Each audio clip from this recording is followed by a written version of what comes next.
In California, lawmakers have advanced a measure that would make it illegal for a parent to speak out against their child's desire to change genders. The bill would classify gender affirmation for children as, quote, essential health care. Any parent who does not affirm transgenderism for their child could be guilty of abuse.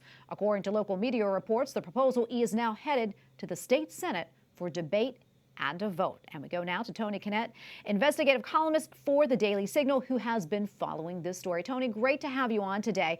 Tell us a little bit more about this bill and why even apparently some Democrats have issues with it. So AB 957 was originally a bill that was just going to require California judges to take whether a parent is gender affirming to a child into consideration. Yet Senator Scott Weiner, once the bill reached the Senate, completely rewrote the bill. He made it an amendment to the California Family Code, which, as you said, now requires parents to affirm their child's gender. And if not, they are withholding essential care for their child, which could hold not only just a parent, but a local business, a church, a hospital, in liability for child abuse based on withholding this from a child. And the catch is why even some Democrats have concerns is that there's really no definition for affirmation.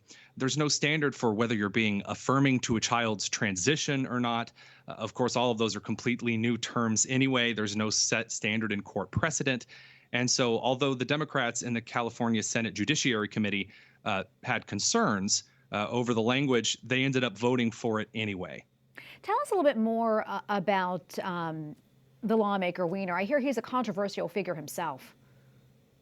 Senator Scott Weiner is quite the character. So he was the one who wrote the California bill that Newsom signed into law that made California a sanctuary state for operating on minors for transgender-based surgeries and procedures. He's also worn some interesting clothing, we'll say, to a lot of local pride events. He also gave an award to the story you just mentioned, the Sisters of Perpetual Indulgence, that Catholic hate group. So he's a very interesting individual. He has claimed in the Senate Judiciary Committee that the only reason people don't like the bill is because he's gay, which, given that several of the testimonies against the bill were from gay individuals themselves, that's not a very strong point, but that does seem to be what he's going with. So tell us, has this bill gotten any pushback from any groups? Absolutely. And what's really amazing is seeing the number of testimonies against AB 957 as opposed to for it. While I was watching the Judiciary Committee, there were 17 people who testified in favor of the bill. Over 120 people came to testify against the bill. And people from every tribe, tongue, and creed, a very diverse group that came to push against the bill, several languages spoken in opposition, especially Armenian and Hispanic parents. And it's very unpopular among a lot of people in California. That message just doesn't seem to have reached the Democrat-controlled California legislature. Yeah, and I understand it has something to do with parental rights when it comes to divorced parents. What more can you tell us about that?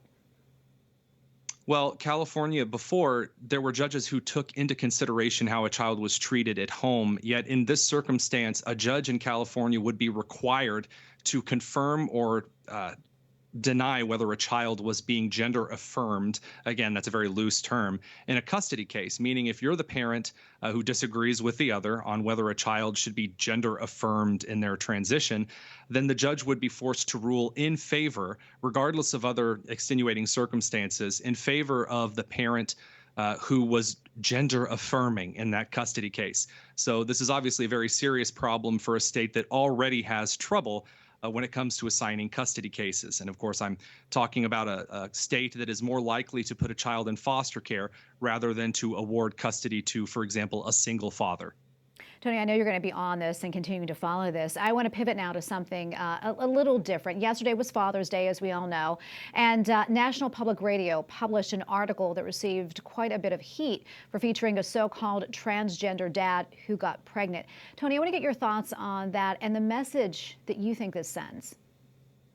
Well, NPR is floundering as it is. It's lost 7 million monthly viewers in the last couple of months since it decided to run away from Twitter when it started to receive open criticism. But when it comes to NPR's articles, we'll say, more like glorified blog posts, it's hilarious to see an organization that once used to found definitions very specifically, speaking as a teacher who used to listen to it regularly, Now to see them pulling what seems like a grab bag of today's accepted vocabulary, making Father's Day about someone who got pregnant, making Mother's Day about birthing persons, talking about why it's important for kids to learn about kink and the various other things that NPR has desisted into is, again, it just seems like an organization that is floundering for attention.